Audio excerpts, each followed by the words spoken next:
Hello everybody, Breadhead here, and today's video is going to be very different from what I usually put out. I know I've been saying this a lot, but bear with me. I've got my good buddy, Mr. Baguette, here with me today, and he's what I would call an anime boomer, someone who hasn't really been keeping up with anime, and I want to try and pick his brain a bit to try and see what an old anime fan thinks of new anime that hasn't really quite been keeping up. Say hi, Mr. Baguette. Hello, I am here to rediscover the joys of, just finding anime among the entire catalog of my anime list and whatnot. So, this is a nice way to do it. Yes, so we will basically be knocking out two birds with one stone. So the anime today we're going to watch is going to be one is going to be from a franchise you are vaguely familiar with.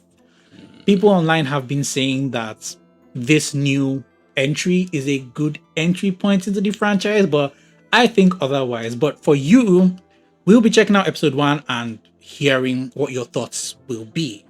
So this anime is going to be Fate Strange Fake. Oh, God, Jesus Christ. I mean, as quote unquote an anime boomer, I don't know. I mean, I've been there for the Fate Zero, Fate Stay Night, and I've given them a chance.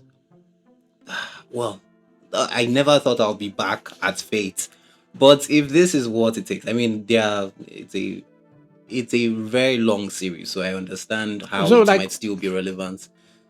I don't know. We'll see, I guess. so why didn't you like Fate in the first place? Uh, it felt too taken away from the reality of what was actually happening in the world. Okay, I mean, like, how the hell do you bring King what like Otho is a woman and then like I mean I love women but like the gender bender straight out the gates, no explanation for anything. And then you now have okay, there's some cool characters like Gilgamesh was really cool, but then having these characters, legendary characters, coming together and like fighting for the quote unquote holy girl is just, I don't know, I've never really seen how that is a thing. It's just, it just felt out there. And it's Arthur from Camelot, for goodness sake. And then the funny thing, like in some later adaptations or series, she has a kid, or you see, I'm fucking biting my tongue here. Okay. So there is a very, very interesting lore reason for that, but I don't think you want to know that right now. So, without wasting any time, let us dive right into the first episode of Fate Strange Fate.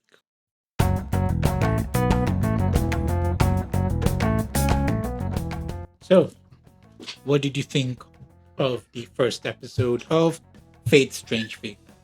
I think it is, it requires too much supplemental material to get into, because like if I can't even pinpoint who the main character is supposed to be, and it better not be that girl because she seems confused herself. Like, and then I really don't want someone whose motivation to be here is because someone told them to be. It's like giving Yuji from JJK, like, oh, But then because maybe she grows into the role. You don't want to hope to see that. I mean, so far her character doesn't have enough depth. None of the characters actually have enough depth. They're all just archetypes. I mean, they're okay.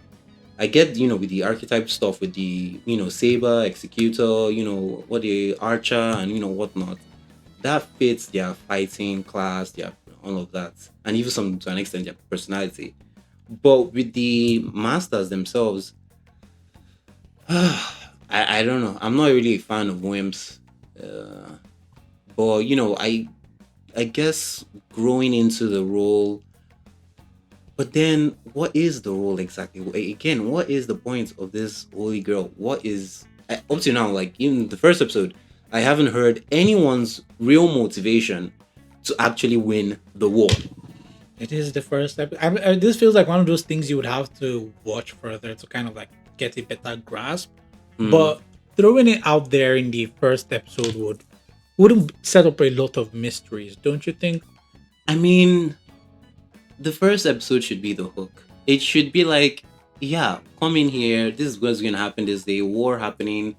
Roots for this person because of so so so and so, or because they want to do this and that's relatable to you. What comes to mind, like a comparison that comes to mind is Future Diary. Now, Future Oh Diary, Lord. the first episode. Come on, if you know how the Future Diary went. What's his name? I've forgotten his name, but the main character is Yuki. Yuki. Yeah, he is.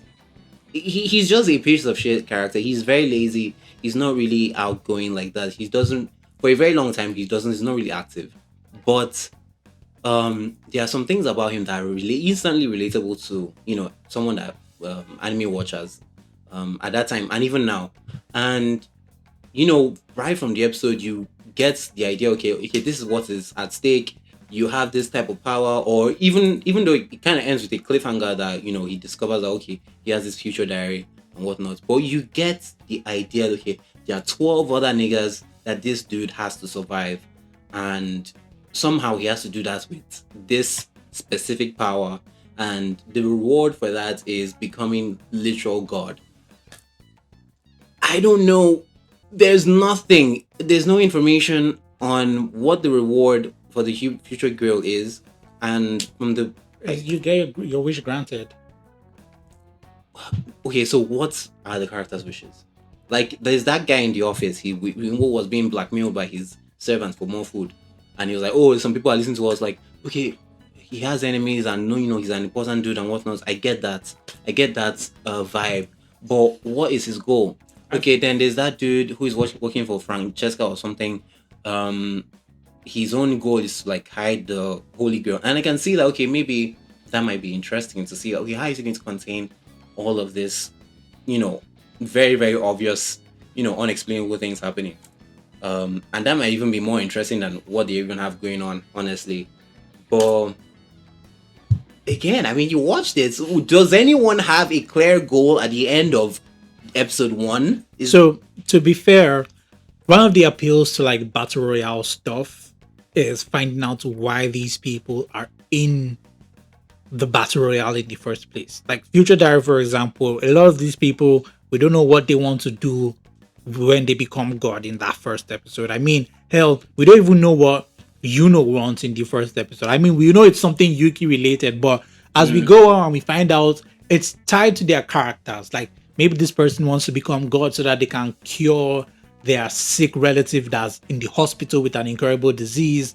And it shows that these people are going to go through great lengths to get what they want. Mhm. So asking that from the first episode of a Fate series seems like a big ask. It's not a big axe at all, even for one single character. I mean, for Yuki, we can tell that okay, for one, this is gonna make him a god, which is like a teenager's fucking wet dream. Like, it is the bestest thing that could happen to any random loner boy that's just chilling.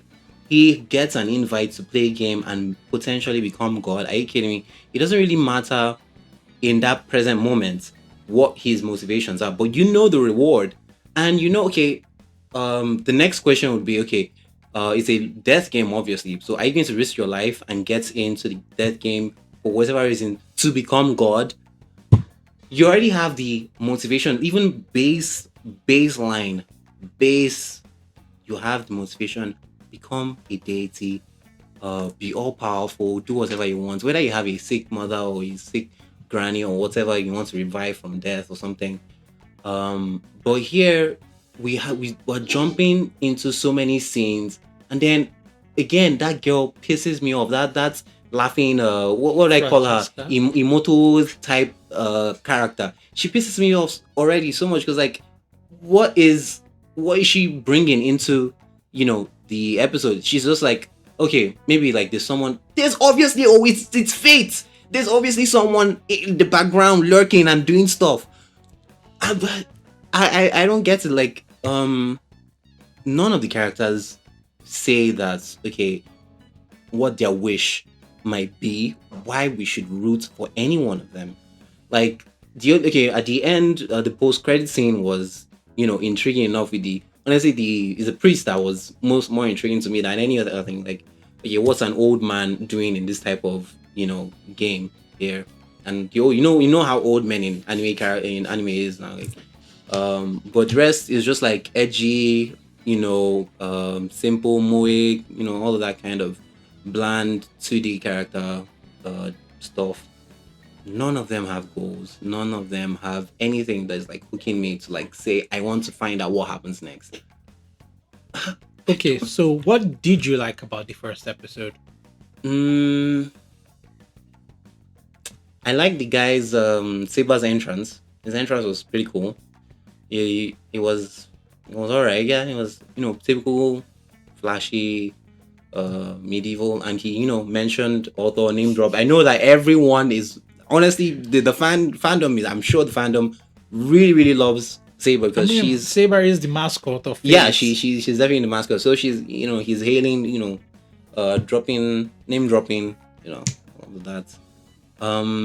Any other thing I would say I like, I'm not sure. The old man, the old priest man, that dude was good. I mean, he was Yeah. intriguing. Like, okay, and the way he spoke as well made him, you know, concepts. I do like concepts. The historical figures, even fictional figures, but it's too scattered for me to like lock into and like, okay, yes, this is what I'm in here for. It's just way too scattered. It's like, okay, what the hell is going? And then the fact that they don't even have a recurring protagonist, and it's like, okay, you just keep on summoning and summoning and summoning the same. Honestly, I'm surprised Saber isn't freaking tired of fighting in this holy grail thing. Like, how many times has she been summoned now? Who knows? Yeah, I don't know. I don't think I'll be watching another episode of this. Honestly, I don't think so. It's just. So, what is your final verdict? Mm, I'll just give it a 5. He had good animation, I guess. For the sake of animation, just to give props, like, to all those in the studios working their butts off for uh, waifus and all of that. Okay, Mr. Baguette. Thank you for those very, very strong words. I'm pretty sure people are going to jump you in the comments. So prepare prepare Very yourself. well. That will be it for this video, you guys. Let me know what your thoughts were and if you have any rebuttals against my very, very strong-minded bread compatriots here. As always, this has been your very favorite slice of bread. Stay toasty. Bye.